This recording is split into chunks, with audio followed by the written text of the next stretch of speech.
Ketemu lagi di ikon yang keempat ya.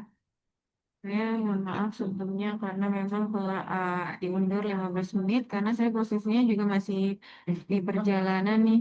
Ini agak numpang sebentar ya minggir gitu. Oke, untuk presentasi hari ini dari AK 70712 dan dari 70 oh dua-duanya 70712 ya. Bu. Gimana Mas Brian? Iya Bu, dari 712. Kakak kelompok 3 kelompok 4. Oke. Oke, karena sudah setengah 8 juga ya, mungkin saya memberikan waktu untuk tim penyaji dari kelompoknya Mbak Lita, ya, Mbak Lita mana ya tadi ya, Lita Rosita ya, dan rekan-rekan untuk memaparkan materinya. Waktu dan layar saya persilakan.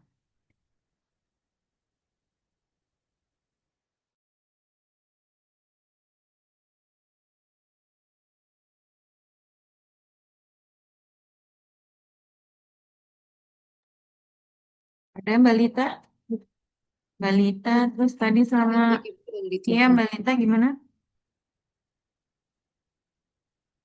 Baik, Ibu, saya izin tanya ke kelas dulu sebentar. Oke, tadi udah ada Mas Harga ya, jadi menghilang. Hargianto, aku kan sekelompok sama Mas Hargianto, terus Mbak Livia, kamu, Laras, Mbak Laras, Mas Kevin, Mbak Kartika. Mana Mbak Kartika? Kartika Sofi. Apa beda nih Kartikanya? Hadir Bu, bener kok Kartika Bu. Iya kamu ya presentasi ya Mbak. Iya Bu. Oh ya, Izin Bu, Baik. rekan-rekannya udah hadir semua? Sepertinya sudah Bu. Ya udah, silakan untuk mempresentasikan. izin Bu sebelumnya mungkin kelompok 3 terlebih dahulu ya Bu.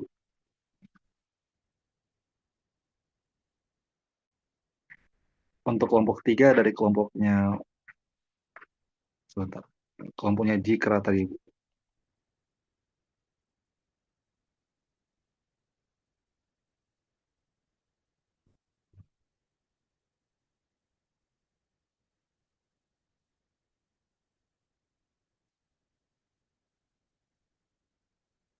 Izin Bu, kita mulai dari kelompok 3 berarti ya Bu?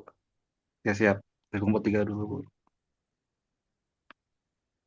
Ya, Mas Dikri Fadila dulu ya Jikri. kelompoknya ya? Atau Iya, gimana nih? betul Bu. Oh Iya ya Bu. Eh, udah. Oh. Oke silakan Mas Dikri. ya, MC-nya siapa? saya Bu, saya juga selaku ketua Bu dan ikut pemateri Oh juga Bu. ya. Oke. Waktu dan layar saya Saya persilakan. izin, terima kasih Bu. Saya izin share screen ya Bu dan teman-teman. Ya oke.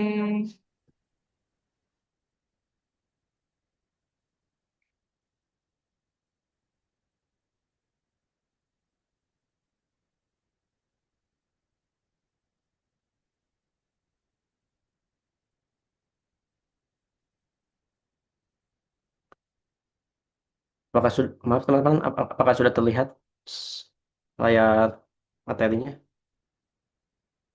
Sudah.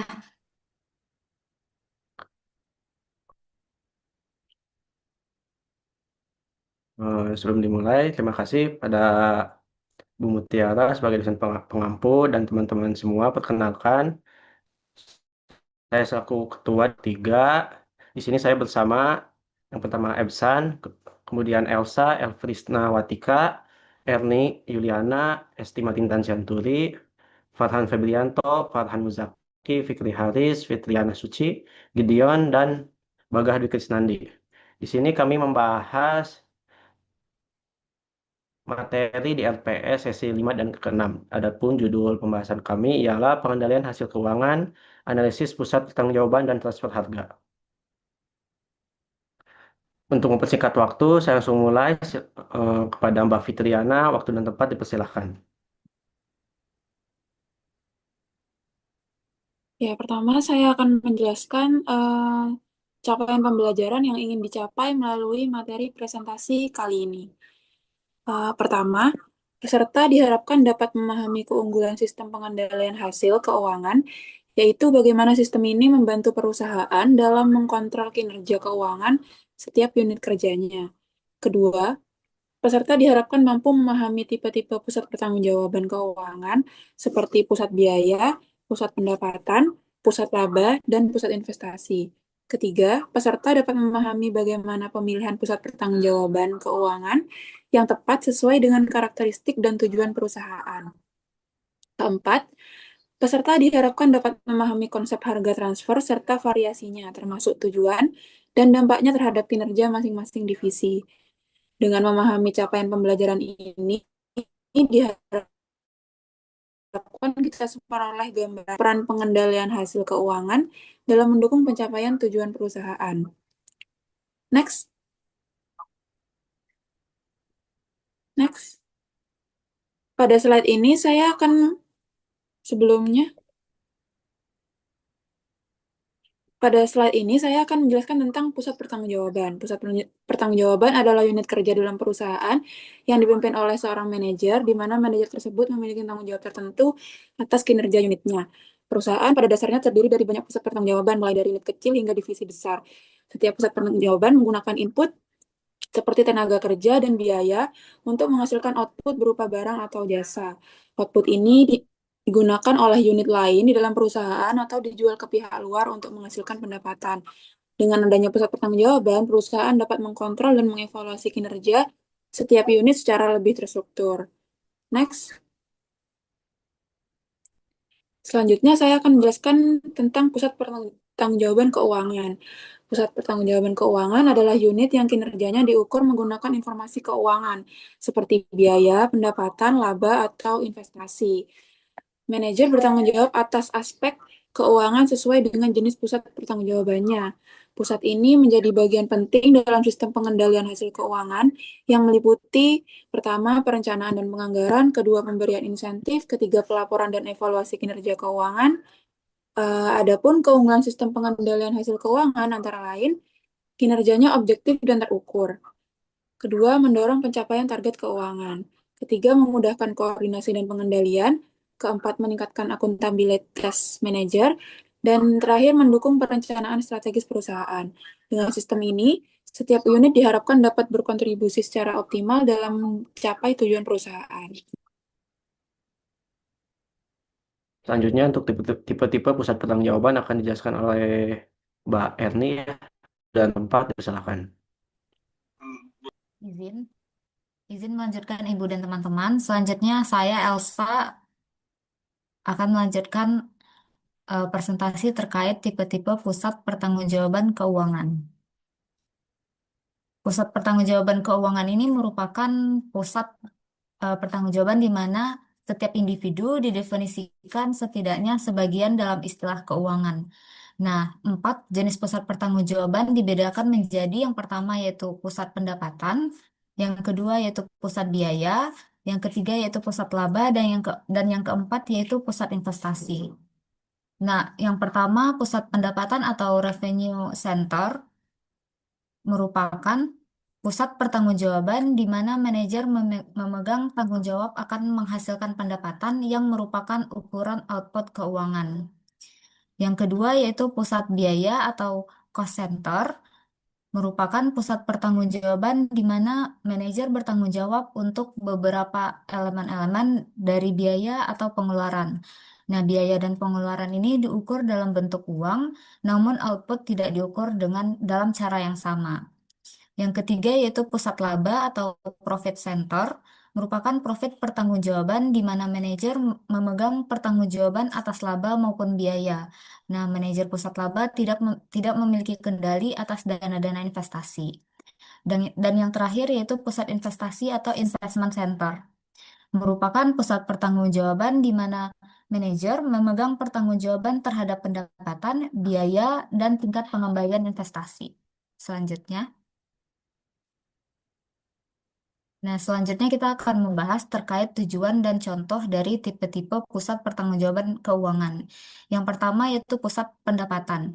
Tujuannya yaitu memaksimalkan penjualan atau omset. Contohnya, Departemen Pemasaran atau Penjualan tidak berwenang untuk menentukan harga pokok ataupun harga jual produk yang dihasilkan. Akan tetapi, ukuran utama kinerjanya adalah pendapatan yang diperoleh dari pemasaran produk tersebut. Nah, yang kedua, ada pusat biaya dengan tujuan untuk meminimalkan biaya tanpa mengurangi kualitas. Pembagian pusat biaya ini ada dua, ada pusat biaya teknis atau standar dan juga ada pusat biaya kebijakan. Nah, pusat biaya teknis atau standar ini contohnya seperti bahan baku, upah tenaga kerja, dan bahan baku pembantu lainnya. Kemudian yang kedua ada pusat biaya kebijakan, contohnya seperti unit-unit administrasi dan pendukung seperti bagian akuntansi, humas, hukum, SDM, serta penelitian pengembangan atau R&D. Yang ketiga yaitu pusat laba. Tujuannya yaitu memaksimalkan profitabilitas perusahaan. Contohnya yaitu pimpinan anak perusahaan ataupun atau manajer yang tidak diberi hak untuk mengambil keputusan tentang investasi. Dan yang terakhir, pusat investasi tujuannya untuk memaksimalkan return on investment atau ROI atau residual income. Nah, contohnya yaitu misalnya wakil direktur divisi truk memiliki wewenang yang sangat besar atas investasi di divisi tersebut. Nah, wakil direktur ini bertanggung jawab terhadap pengajuan proposal investasi seperti mendanai penelitian mesin-mesin yang lebih irit bahan bakar untuk mobil-mobil olahraga. Nah, setelah proposal tersebut disetujui oleh manajer puncak dan dewan komisaris tersebut, wakil direktur divisi truk selanjutnya akan bertanggung jawab untuk memastikan bahwa investasi tersebut dapat memberikan hasil. Selanjutnya, saya serahkan ke moderator. Silakan untuk Mbak Erni ya. Terima kasih. Mohon izin Ibu dan rekan-rekan, di sini saya akan menjelaskan mengenai hierarki pertanggungjawaban keuangan. Jadi hierarki ini menunjukkan tingkat tanggung jawab dari yang paling operasional sampai dengan yang paling strategis dalam suatu organisasi. Jadi semakin tinggi tingkatnya, maka akan semakin besar pula tanggung jawab dan dampak keputusannya terhadap organisasi secara keseluruhan. Selanjutnya, Mas. Nah, terdapat 3 level hierarki pertanggungjawaban keuangan. Yang pertama itu ada level operasional atau pusat biaya. Pada level ini itu adalah level paling rendah dalam hierarki pertanggungjawaban keuangan, di mana pusat biaya ini bertujuan untuk meminimalkan biaya dalam proses produksi atau kegiatan operasional. Contohnya untuk level ini adalah pada departemen produksi, departemen akuntansi, administrasi, dan unit pendukung lainnya. Selanjutnya yang kedua ada level taktis. Level taktis ini dibagi menjadi 2 bagian, yaitu pusat pendapatan dan pusat laba. Untuk pusat pendapatan itu tujuannya agar memaksimalkan pendapatan dan pencapaian target penjualan. Contoh pusat pendapatan ini, misalnya Departemen Pemasaran yang berfokus pada dampak promosi terhadap peningkatan penjualan. Lalu ada pusat laba. Pusat laba ini dianggap sebagai inti dari pengambilan keputusan taktis, di mana dia menggabungkan kontrol atas pendapatan dan biaya. Contoh pusat laba yaitu pada divisi produk yang bertanggung jawab atas biaya pembuatan suatu produk dan pendapatan dari penjualan produk tersebut. Yang terakhir pada level strategis, di mana level ini merupakan level tertinggi dalam hierarki pertanggungjawaban keuangan. Eh, Level ini biasanya umumnya diisi oleh tingkat direksi ataupun general manager, di mana pada manajer pusat investasi bertanggung jawab atas 3 elemen kunci dalam laporan keuangan, yaitu laba, pengendalian aset, serta keputusan investasi jangka panjang. Demikian, saya kembalikan kepada moderator.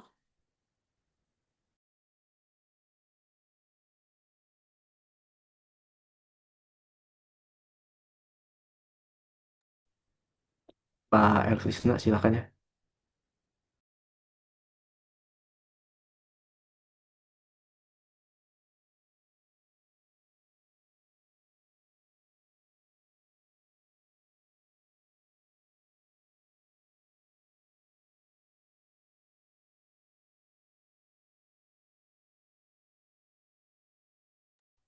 Maaf Kak, masih di mute ya.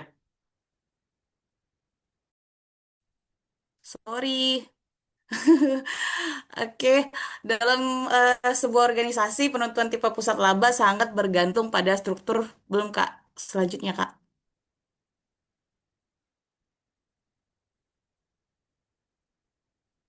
Maaf ya teman-teman.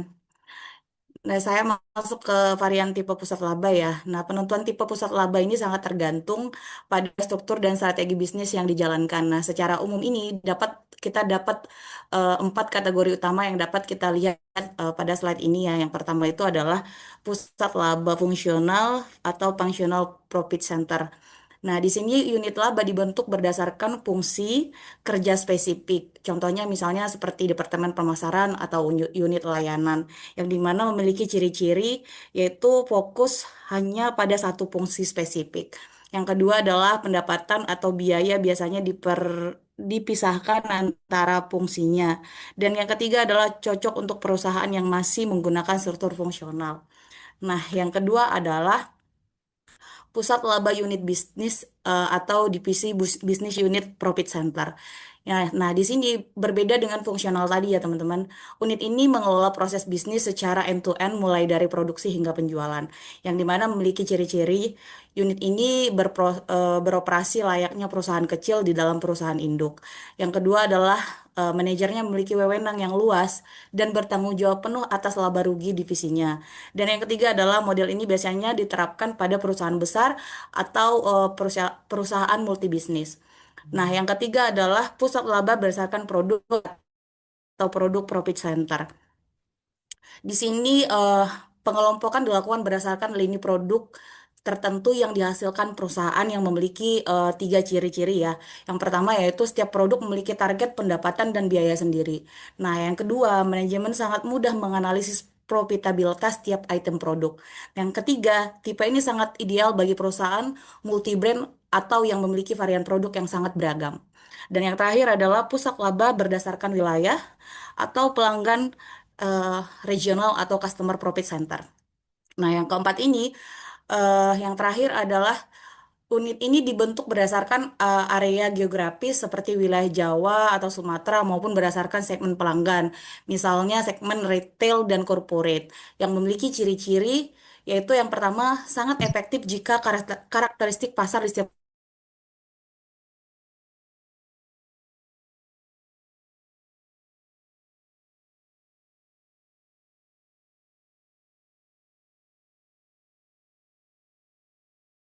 Kak.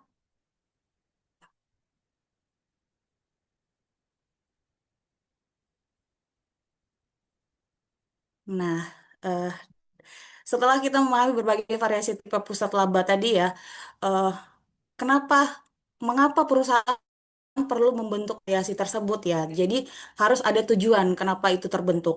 Ada beberapa tujuan pembentukan variasi tipe pusat laba. Yang pertama adalah mengukur kinerja unit secara objektif, di mana dengan menetapkan pusat laba, perusahaan memiliki standar pengukuran yang jelas. Kinerja setiap unit tidak lagi hanya dinilai berdasarkan perasaan, tetapi secara objektif dan melalui angka laba yang dihasilkan. Nah, yang kedua adalah mendorong akuntabilitas manajer. Setiap manajer ini unit kini memiliki tanggung jawab penuh ya. Hal ini mendorong mereka untuk lebih peduli dan bertanggung jawab terhadap hasil akhir dan unit yang mereka pimpin. Yang ketiga adalah mendukung desentralisasi dan mempercepat proses pengembalian keputusan.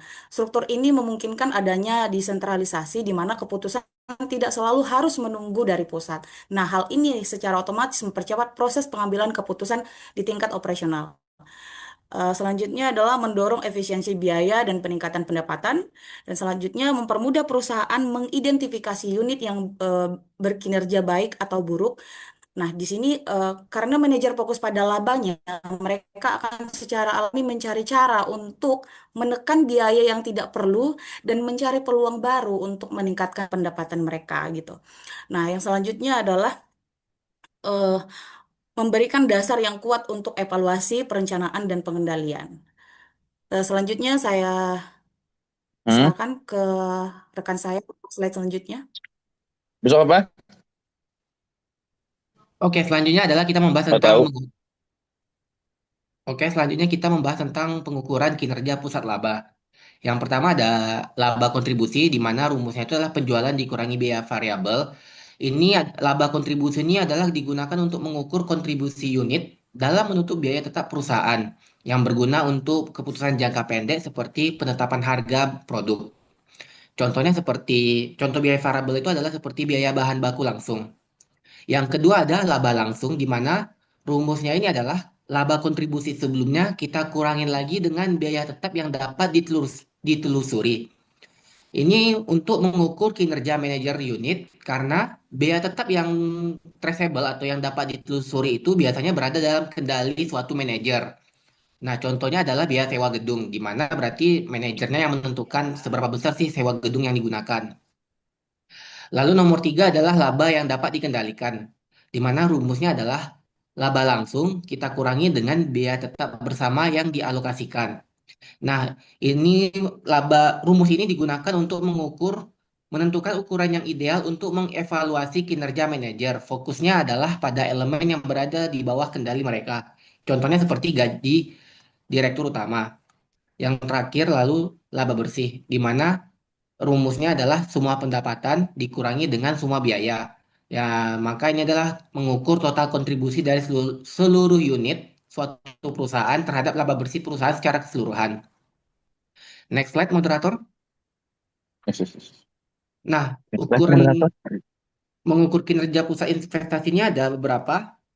Yang pertama, return on investment atau ROI. Pengukurannya ini adalah pengukuran kinerja pusat investasi dengan menentukan rasio laba dengan investasinya. Rumusnya berarti laba dibagi penjualan dikali penjualan dibagi investasi. Ini biasanya faktor utamanya adalah margin laba yang untuk profit bagi laba penjualan profit margin. Lalu untuk penjualan per investasi itu adalah perputaran asetnya. Keunggulan dari metode ini adalah di mana dia mudah dipahami dan memungkinkan perbandingan langsung antara unit dengan ukuran yang berbeda. Kelemahannya adalah karena ini untuk menentukan return investment secara total, berarti bisa saja ada pertentangan di antara subdivisi, di mana bisa jadi suatu subdivisi secara return investmentnya lebih kecil daripada divisi lain, tapi apabila dibicarakan dalam satu perusahaan, return on investment satu perusahaan itu besar. Lalu untuk yang kedua ada residual income atau RI, di mana rumusnya adalah laba operasi dikurangi aset operasi rata-rata dikali biaya modal minimum. Metode ini untuk mengukur laba unit di atas pengembalian minimum yang ditentukan atau disyaratkan oleh suatu perusahaan. Keunggulannya adalah mendorong manajer untuk menerima semua investasi yang return of investment-nya melebihi biaya modal perusahaan, sehingga mengurangi masalah-masalah antar subdivisi yang ada pada return on investment sebelumnya. Yang terakhir ada economic value added atau EVA, di mana rumusnya adalah laba bersih operasi dikurangi biaya modal dikali modal yang digunakan. Metode ini merupakan laba yang dihitung dari selisih antara laba bersih dikurangi dengan biaya modal yang diperhitungkan atas investasi. Keunggulannya adalah hal ini merupakan ukuran kinerja yang paling mendekati nilai ekonominya yang sebenarnya, selaras dengan tujuan penciptaan untuk kepentingan pemegang saham. Kelemahannya ya tentu saja berarti perhitungan ini akan lebih kompleks dan memerlukan banyak penyesuaian akuntansi terkait perbedaan standar selama 1 tahun. Lalu untuk slide selanjutnya akan dijelaskan oleh rekan saya, Fitri. Saya akan menjelaskan contoh penerapan pusat biaya pada perusahaan Toyota. Toyota menerapkan konsep Toyota Production System di mana setiap lini produksi diperlakukan sebagai pusat biaya. Artinya, fokus utama setiap lini adalah mengendalikan dan menekan biaya produksi, bukan mencari laba secara langsung. Pada awal tahun 1990-an, Toyota berhasil menurunkan biaya produksi hingga sekitar 25% dengan menerapkan sistem Lean dan pengendalian biaya yang ketat. Setiap lini produksi memiliki target biaya standar dan dievaluasi menggunakan analisis varian. Jika ditemukan pemborosan, Toyota segera melakukan perbaikan proses atau perbaikan pada mesin. Dampaknya, Toyota menjadi salah satu produsen mobil dengan efisiensi terbaik di dunia, biaya rendah, tapi kualitasnya tetap tinggi. Next. Selanjutnya, contoh penerapan pusat laba pada Indomaret dan Alfamart.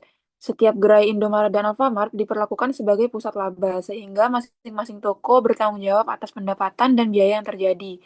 Pada tahun 2017, beberapa gerai di Jakarta dan Bandung ditutup karena mengalami laba negatif secara terus-menerus. Penyebab utamanya adalah tingginya kehilangan barang atau shrinkage dan kinerja manajer toko yang tidak memenuhi target laba. Gerai yang tidak mencapai standar laba selama lebih dari 6 bulan akan ditutup atau direlokasi. Dampaknya, perusahaan dapat dengan cepat mengidentifikasi toko yang tidak efisien dan menggantinya dengan lokasi yang lebih potensial. Sistem pusat laba ini membantu perusahaan dalam pengambilan keputusan yang cepat dan berbasis kinerja. Untuk selanjutnya akan dilanjutkan oleh rekan saya. Baik, selanjutnya adalah terkait dengan transfer pricing atau transfer harga. Secara umum suatu perusahaan itu memiliki cabang atau departemen dengan pusat laba dan investasi, yang mana aset itu dipindahkan dari satu departemen ke departemen yang lainnya. Keuntungannya dapat ditambahkan ke harga pokok barang pada saat transfer. Harga barang yang ditransfer dalam perusahaan disebut harga transfer. Nah, eh, pengertiannya, harga transfer ini adalah terkait dengan nominal suatu barang atau jasa yang dipindahkan antar departemen dalam sebuah organisasi yang menerapkan sistem desentralisasi. Artinya, suatu perusahaan itu memiliki suatu hubungan khusus. Kemudian, penentuan harga ini dilakukan untuk produk yang disediakan antar departemen. Barang yang diterima suatu departemen akan diproses kembali sebelumnya yang akhirnya akan dijual sebagai produk akhir ke pasar. Tujuan dari transfer pricing ini yang pertama adalah untuk mengukur kinerja departemen, kemudian untuk meningkatkan konsistensi tujuan dalam membuat keputusan.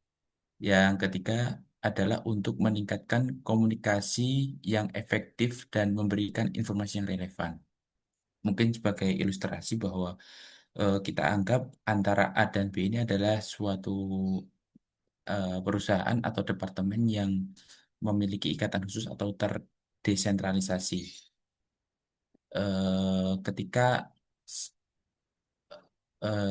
unit A menghasilkan suatu barang dengan eh, harga harga pokoknya 50, kemudian dia ditransfer ke unit B dengan harga 70. Nah, harga 70 ini adalah yang mencerminkan transfer pricing. Nah, kemudian dari B ke pasar dengan harga 90 seperti itu. Nah, jadi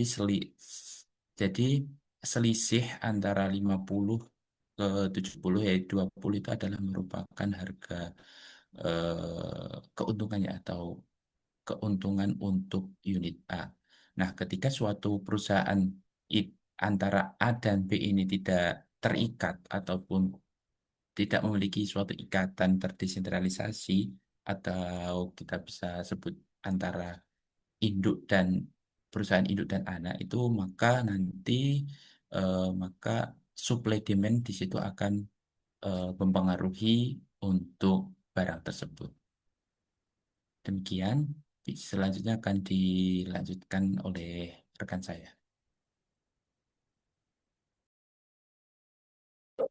Masalah dan isu harga transfer. Pokok bahasan kita kali ini yang pertama mekanisme penetapan harga transfer, yang kedua pengaruh harga transfer pada pendapatan, biaya dan laba. Yang ketiga tujuan harga transfer. Lanjut. Mekanisme penetapan harga transfer. Yang pertama harga pasar. Harga transfer ditetapkan berdasarkan harga jual yang berlaku untuk produk atau jasa yang sama di pasar eksternal. Yang kedua, berbasis biaya. Harga transfer ditetapkan berdasarkan biaya produksi atau penyedia layanan oleh divisi penjual. Jenis-jenisnya, yang pertama biaya penuh, yaitu meliputi semua biaya variabel dan biaya tetap yang dialokasikan. Terus biaya variabel, ini hanya meliputi biaya yang berubah seubah volume produksi. Yang ketiga, biaya penuh ditambah markup, yaitu biaya yang telah ditambah persentase laba tertentu. Yang ketiga, mekanismenya negosiasi, yaitu harga transfer ditetapkan melalui proses negosiasi antara manajer divisi penjual dan manajer divisi pembeli. Selanjutnya,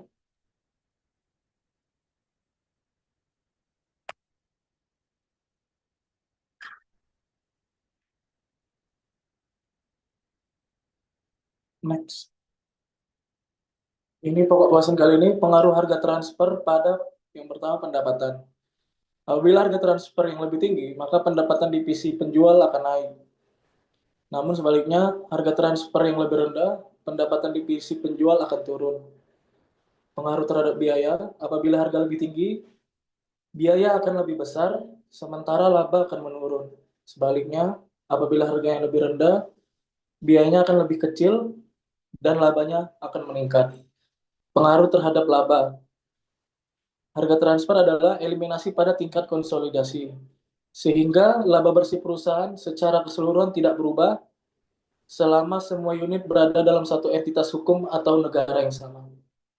Next. Ini akan dibahas oleh teman saya selanjutnya. Terima kasih.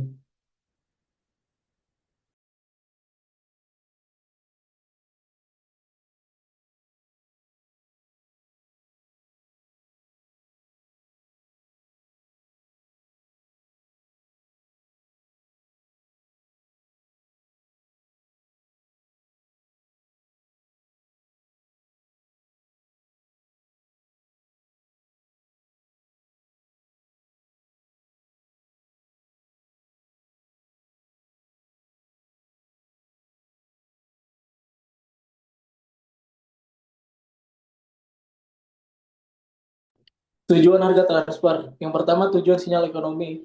Tujuan ini memastikan bahwa harga transfer memberikan informasi yang benar kepada manajer untuk membuat keputusan yang optimal bagi perusahaan secara keuntungan atau prinsip goal congruence. Yang kedua, tujuan evaluasi kinerja atau performance evaluation. Tujuan ini memastikan bahwa harga transfer yang digunakan adalah wajar, sehingga laba yang dilaporkan oleh setiap divisi dapat menjadi dasar yang adil untuk menilai kinerja manajernya. Selanjutnya akan dijelaskan oleh Bagam. Terima kasih.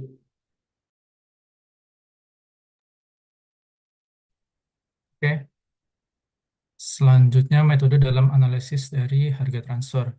Ini di OECD yang diakui ini ada dibedakan berdasarkan transaksi tradisional dan transaksi metode laba transaksional. Metode-metode ini itu tujuannya untuk menentukan harga transfer yang sesuai dengan prinsip kewajaran dan kelaziman usaha atau arm's length principle, yaitu harga yang akan disepakati oleh pihak independen dalam kondisi yang sebanding. Next.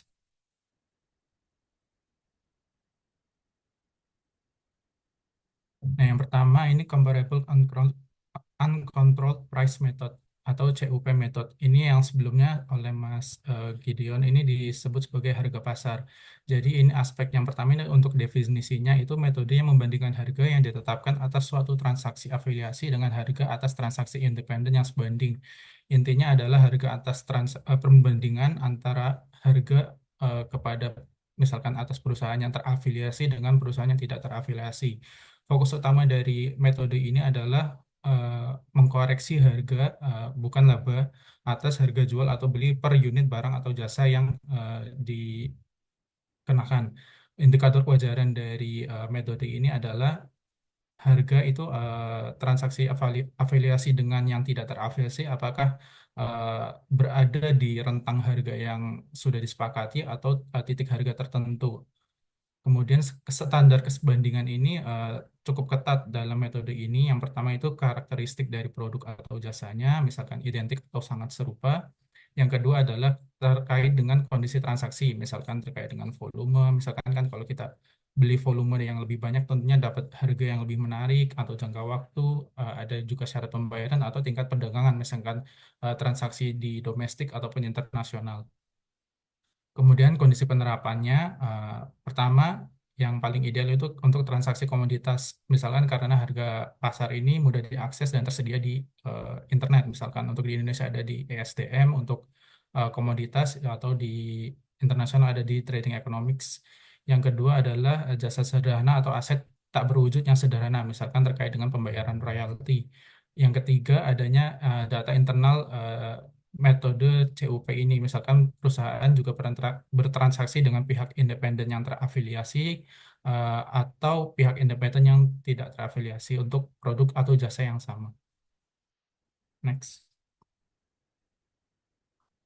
Keterbatasan dari metode ini, yang pertama itu sudah diterapkan kalau ada perbedaan atau perbedaan sekecil apapun pada karakteristik produk atau jasa, misalkan ada perbedaan kualitas, kandungan atas misalkan komoditas dan spesifikasi teknis lainnya.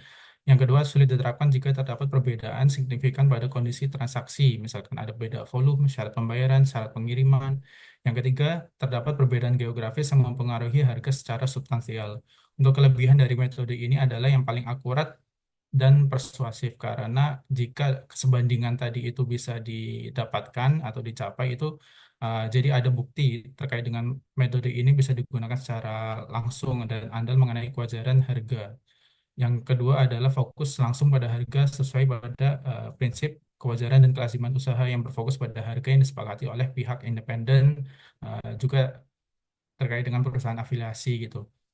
Yang selanjutnya itu terkait dengan kelemahan dari metode ini adalah sensitif terhadap perbedaan. Jadi jika terjadi perbedaan produk sekecil apapun, fungsi atau kondisi yang mempengaruhi harga, misalkan ada spesifikasi atau syarat pengiriman, dapat membuat metode ini tidak dapat diterapkan atau sulit diterapkan karena mungkin membutuhkan penyesuaian yang sangat sulit.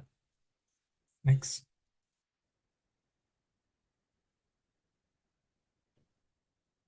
Selanjutnya yaitu kondisi batasan dan kelemahan harga pasar. Yang pertama, kondisi yang dihadapi manajemen terkait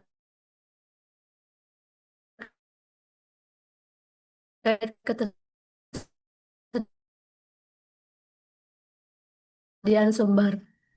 Dalam kondisi ini, untuk melakukan transaksi dengan pihak luar atau dari divisi penjual.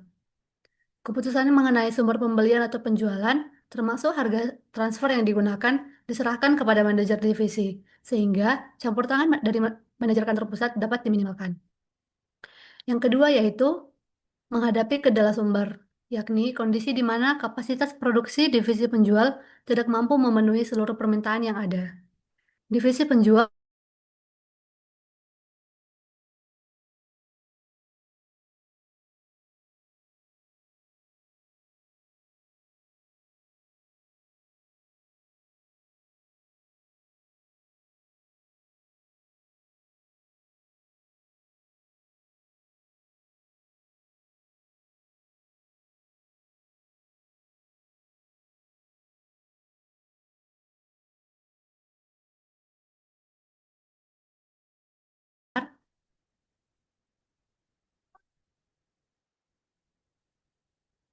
slide sebelumnya.